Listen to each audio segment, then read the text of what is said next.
Bienvenidos a 10 carros tan extraños que nunca más volvieron a fabricar. Comenzamos con el Spada Cotadronca Monza, la bala fantasma de Italia. En un rincón discreto de Italia nació un auto que desafía toda lógica estética y automotriz. El Spada Cotadronca Monza parece más un experimento de diseño de un ingeniero que tuvo una pesadilla y la volvió en carro. El vehículo fue creado por la firma Spada Venture Sport, una compañía boutique fundada por Ercole Spada, ex diseñador de Alfa Romeo y BMW, conocido por su amor por las formas geométricas. Este modelo en particular fue su obra más radical. El Monza tiene una parte trasera abruptamente cortada, como si le hubieran arrancado la cola con una espada samurái. Bajo esa carrocería angulosa y afilada como una navaja, esconde un motor V8 de 7 litros derivado del Corvette Z06, potenciado hasta los 700 caballos de fuerza. Su aceleración de 0 a 100 en 3 segundos es tan brutal como su estética. Todo está pensado para correr y cortar el aire como un cuchillo, desde sus líneas afiladas hasta sus salidas de escape verticales tipo avión. Pero lo más alucinante es esto: solo se fabricó una unidad, un capricho mecánico de más de $1.200.000 que apareció una vez en el Top Márquez Mónaco y luego desapareció como un fantasma. Hoy se rumorea que está escondido en algún garaje subterráneo en los Alpes suizos, bajo la custodia de un coleccionista anónimo. Continuamos con Tramontana R, el Fórmula 1 para millonarios excéntricos. Imagínate un auto donde sientas el centro como si fueras el piloto de combate de un jet supersónico, con tu copiloto justo detrás de ti. No hay puertas convencionales ni tampoco una lógica aparente, solo velocidad, locura y lujo puro. El Tramontana R es uno de los vehículos más raros jamás antes vistos en Europa. Construido a mano en un taller ultra secreto en Cataluña, este auto es más una obra de arte que un medio de transporte. Cada unidad es única, adaptada a los deseos y caprichos del comprador. Su estructura combina carbono aeronáutico, titanio y aluminio, logrando un peso pluma con brutal resistencia. Y ahora lo verdaderamente bestial: el corazón de este animal es un V12 biturbo de Mercedes AMG con más de 720 caballos de fuerza. Velocidad máxima, más de 340. Pero lo importante no es cuánto corre, sino cómo se siente. El rugido del motor trasero hace vibrar el asiento central y el volante de fibra de carbono transmite hasta el más mínimo movimiento del chasis. Fueron creadas menos de 15 unidades en todo el planeta, cada una con un valor de más de $1 millón, y han sido compradas por oligarcas, jeques y millonarios que no querían un Bugatti, sino algo que nadie más tenga. Continuamos con el Isdera Commendatore 112, el superdeportivo perdido de Alemania. A principios de los 90s, cuando el mundo miraba hacia McLaren y Ferrari, un grupo de ingenieros alemanes liderados por Eberhard Schulz decidió crear el superauto definitivo. Así nació el Isdera Commendatore 112, un monstruo de aluminio pulido, tan misterioso que parecía un artefacto extraterrestre dejado en la Tierra por error. Fue construido a mano, en secreto, por un pequeño equipo independiente. El diseño era tan dramático, desde las puertas tipo ala de gaviota hasta una carrocería ultra baja, espejo retrovisor montado sobre un periscopio central, como si el auto estuviera espiando el futuro, y de hecho, en muchos sentidos lo estaba. Thor era un V12 de Mercedes-Benz, afinado para entregar más de 400 HP en una transmisión especial de 6 velocidades y tracción trasera. Estaba pensado para competir en Le Mans, al mismo tiempo circular por las calles de Berlín, pero el sueño se rompió abruptamente. Cayó en bancarrota antes de producir más unidades. Solo una unidad funcional fue terminada y usada para pruebas, y desapareció durante más de una década hasta que fue redescubierta, restaurada y vendida por $1.300.000. Continuamos con Panther 6, el monstruo de 6 patas del Reino Unido. A finales de los 70s, mientras el mundo seguía la fiebre de los muscle cars americanos o los deportivos italianos de líneas suaves, un fabricante británico underground decidió romper todas las reglas. El resultado fue una aberración sobre ruedas, algo tan surrealista que parecía sacado de una película de James Bond. El Panther 6, con 6 ruedas, 2 pares delanteros y un tren trasero doblemente reforzado, este vehículo fue una respuesta absurda pero fascinante a la ingeniería tradicional, inspirado por el Tyrrell P34, el mítico Fórmula 1 de 6 ruedas. La compañía Panther West Wines quiso llevar esa misma idea a las calles, pero con un giro de lujo enfermizo. Su motor, una Cadillac V8 turboalimentada, rugía con más de 600 caballos de fuerza. El interior parecía una suite flotante, pantallas digitales en los años 70, teléfono integrado, televisión a blanco y negro, un cuero blanco, alfombra de terciopelo rojo y hasta una consola de avión. Era una tecnología de otro siglo, montada sobre un chasis que desafiaba desafiaba la lógica visual. Solo crearon 2 unidades en el mundo. Una desapareció durante décadas y reapareció en condiciones lamentables. Mientras tanto, la otra fue restaurada y ahora vive en una colección privada en Inglaterra, escoltada con alarma láser y acceso biométrico. Nunca más se intentó algo parecido. Era demasiado excéntrico hasta para los mismos excéntricos. Seguimos con Dome Zero, el sueño cibernético de Japón que nunca despegó. En Tokio, en el año 1978, mientras el resto del mundo soñaba con muscle cars y Lamborghinis, en una fábrica industrial de aspecto anodino, un grupo de ingenieros japoneses estaba construyendo una visión futurista que parecía haber aterrizado desde el año 2090. Este auto se llamó Dome Zero y fue el primer superdeportivo japonés totalmente independiente, creado no por Toyota o Nissan, sino por una pequeña compañía llamada Dome Co., especializada en autos de carrera. La idea era clara: un superdeportivo de bajo peso, aerodinámico, eficiente y absolutamente original. Y vaya que lo lograron. El Dome Zero parecía una mecha de anime, con su carrocería baja, faros ocultos tipo nave espacial y puertas en forma de alas que se abrían como cuchilla. Bajo su piel tenía un motor Nissan, suficiente para mover su cuerpo liviano como una bala urbana. Pero el sistema japonés no estaba listo. Las leyes de homologación lo aplastaron sin piedad y el Dome Zero nunca llegó a producción comercial. Solo se construyeron 2 prototipos funcionales y otros 3 no rodaban. La compañía lo intentó vender en los Estados Unidos sin éxito. Sin embargo, se volvió un ícono cultural, apareciendo en videojuegos como Gran Turismo, revistas underground y colecciones de culto. Hoy está en museos, suspendido en el tiempo como una escultura del futuro que nunca llegó. Continuamos con el Vector W8 Twin Turbo, el superdeportivo maldito de América. En el corazón de California, durante los años más alocados de la era Reagan, un ingeniero con ínfulas de genio llamado Gerald Wickard se obsesionó con una idea: crear el primer superdeportivo americano que pudiera aplastar a Ferrari, Lamborghini y Porsche. Así nació el Vector Aeromotive Corporation y con ella el Vector W8 Twin Turbo. Este auto, una bestia cuadrada, agresiva como si lo hubieran diseñado un arquitecto militar. Su carrocería estaba hecha de aluminio aeronáutico y el interior parecía una cabina del Pentágono. Comandos digitales, pantallas RT y botones que activaban más de 60 funciones. Su corazón era un V8 Twin Turbo de 6 litros, capaz de hacer 0 a 100 kilómetros en menos de 4 segundos. Y eso para inicios de los 90 era una aberración de potencia. Pero la historia del Vector estaba teñida de escándalos. Solo 17 unidades fueron fabricadas antes de que la empresa colapsara por demandas, fraude y luchas internas. Se dice que uno de los modelos entregados a un millonario de Beverly Hills explotó en llamas, lo que provocó la muerte comercial del proyecto. Hoy los pocos sobrevivientes del Vector W8 son tan raros como oro nuclear. Se venden en subastas privadas hasta por $1 millón.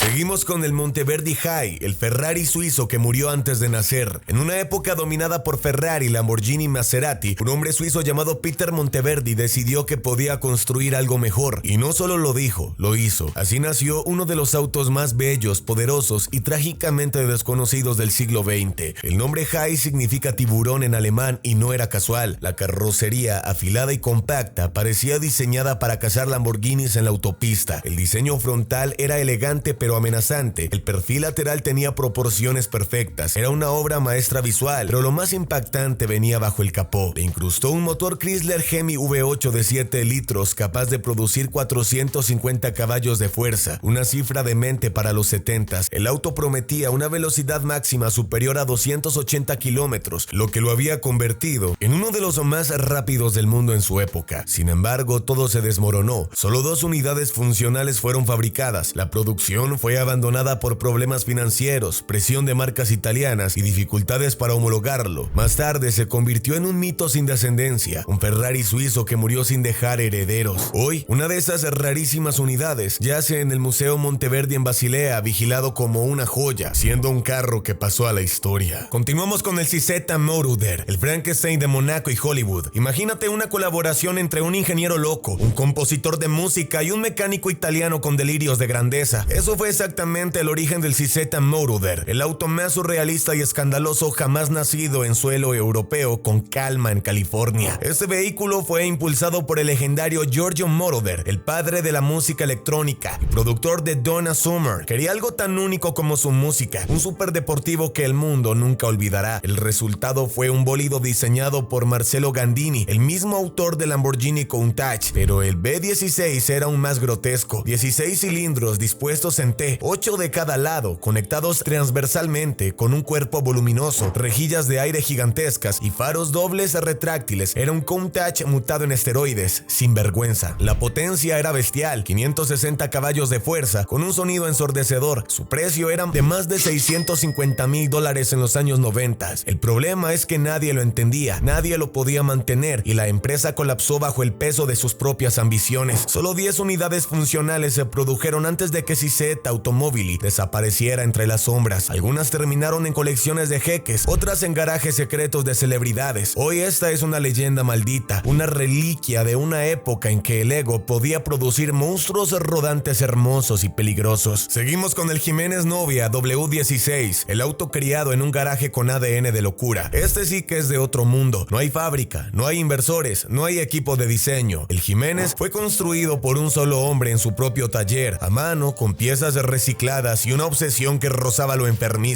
Ese hombre fue Ramón Jiménez, un español con pasión por las motocicletas y una idea fija: crear el primer auto W16 del mundo mucho antes que Bugatti, y lo logró. En 1995, cuando ni siquiera existía el Bugatti Veyron, Jiménez soldó con sus propias manos 4 motores Yamaha FZR 1000 de 1 litro para formar un único propulsor W16 capaz de producir 560 caballos de fuerza. El auto en sí parecía un experimento soviético, afilado, anguloso, bajo, con un interior artesanal y líneas agresivas. No había lujo, solo pura ingeniería cruda. La transmisión era secuencial y manual, y su velocidad teórica superaba los 370 kilómetros por hora, una locura absoluta. Pero el mundo no estaba preparado para este auto. Solo una unidad fue fabricada, jamás se homologó y nunca fue vendido oficialmente. Su existencia era tan secreta que muchos pensaron que era una leyenda urbana. No hay pruebas oficiales de su rendimiento real y solo unas pocas imágenes sobreviven hasta el día de hoy. Ya este es un objeto de culto entre los ingenieros. El W16 pasó a ser una especie de auto de Frankenstein que demuestra hasta dónde puede llegar la locura mecánica cuando un solo hombre se propone vencer a las marcas más grandes del mundo con herramientas caseras y una visión imposible. Continuamos con el Marussia V2, el superdeportivo de Putin que quiso destronar a Europa. A mediados de los años 2000, mientras Rusia renacía bajo el mandato de Vladimir Putin, el país no solo quería armas, gas y petróleo, quería su propio superdeportivo nacional. Así nació la marca Marussia Motors, una empresa con base en Moscú que juró fabricar un auto capaz de mirar de frente a Ferrari y Lamborghini. ¿Será el modelo estrella? Su diseño parecía sacado de una película de ciencia ficción posapocalíptica soviética. Carrocería en forma de X, faros angulados como ojos de robot y tomas de aire tan agresivas que parecían listas para devorar a cualquier McLaren. Su estética se convirtió en culto instantáneo entre gamers, sobre todo cuando apareció en Asphalt 8 Airborne. Bajo el capó tiene un V6 Cosworth de hasta 420 HP, montado en un chasis ligero, con potencia total, lo suficiente para alcanzar los 100 kilómetros en menos de 4 segundos. Aunque nunca se supieron cifras oficiales reales, Marussia era más propaganda que precisión, pero nadie lo podía negar. Se veía brutal. Se prometieron 500 unidades, pero menos de 30 se fabricaron realmente. La empresa colapsó misteriosamente en 2014, justo después de entrar a la Fórmula 1, con rumores de corrupción, lavado de dinero y presión política. Hoy cada Marussia V2 es una anomalía histórica, el símbolo de una Rusia que soñó con competir en el mundo de lujo, pero despertó demasiado tarde. Seguimos con el Hannibal Icon GTR, el Porsche mutado que Canadá quiso ocultar. Desde Montreal, Canadá, llegó uno de los experimentos más inquietantes y polémicos del tuning extremo, el Hannibal